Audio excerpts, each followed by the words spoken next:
In 1979, the world decided that we needed the Byah-Dole Act because we needed to reform our patent system. And one of the modifications was we allowed recipients of federal funding to patent and retain economic interest in the research that the public paid for. You get a $5 million grant from the taxpayer, and then you get to charge the taxpayer a premium for the technology they paid to develop. Pfizer's going to get nearly $2 billion. Moderna receiving $438 million in taxpayer money. And yet both companies have said they will not sell the vaccine at cost. They're going to make a profit on it. Should pharmaceutical companies profit off this vaccine research that taxpayers have helped fund?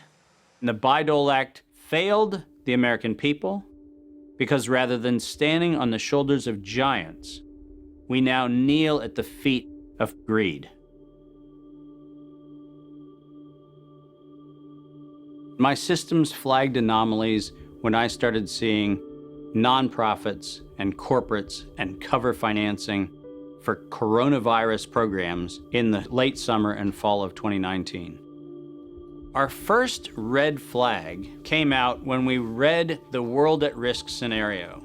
Now, there is an organization called the Global Monitoring Preparedness Board. This organization is a part of the World Health Organization, and this board includes Dr. Elias from the Gates Foundation and Anthony Fauci from NIAID. These two individuals, plus the director of the Center for Disease Control in China, come out with a recommendation that says that by September 2020, 2 global pandemic preparedness exercises have to be completed. And one of them has to be done on the release of a respiratory pathogen. That then gave rise to an October event, Event 201. On behalf of our partners in the Bill and Melinda Gates Foundation. Event 201 took place 5 months before COVID-19 was declared a pandemic. The participants of the event are some of the same people that are now deeply involved in the real pandemic and profiting from it as well. Event 201 was a scripted, multi-camera, live event that was broadcast globally via the internet. An event of this complexity and magnitude would take months to write, prep, and produce, placing the conception date at least 1 year prior to the actual pandemic. There is no question that there will be a surprise outbreak.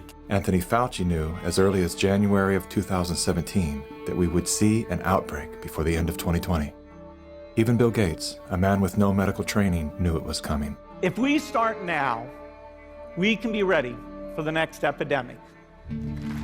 Every single thing that you have seen play out in front of your eyes, all of them laid out in their tabletop exercise, which, by the way, fact checkers have said has nothing to do with the coronavirus outbreak.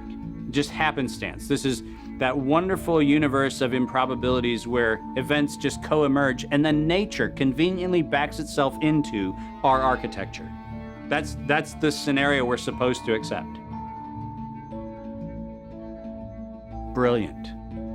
Some countries have banned travel from the worst affected areas. The president has made a decision to suspend all travel to the United Kingdom and Ireland. Dis and misinformation circulating over the internet. Across the world, misinformation about the virus is being shared online. A significant demand for N95 masks and gloves are on the rise. The demand for N95 masks to prevent the deadly airborne virus has surged. We could eventually have 52 million treatment courses per year, but it will take many months to get there. We're still many months out from having something that we can really deploy to the public.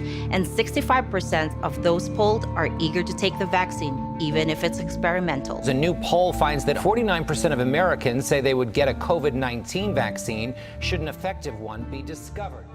I'm curious, who wrote the Event 201 script? If the visionaries of the event knew at least 1 year in advance what was needed, why didn't they take care of those things? Considering that Bill Gates has donated half of his fortune to make the world safer, why didn't he help to better prepare our hospitals and frontline workers? Why didn't any of the event's wealthy sponsors do something?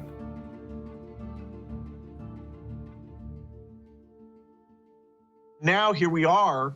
You know, we didn't simulate this, we didn't practice. On behalf of our partners in the Bill and Melinda Gates Foundation. So both the health policies and economic policies, we find ourselves in uncharted territory.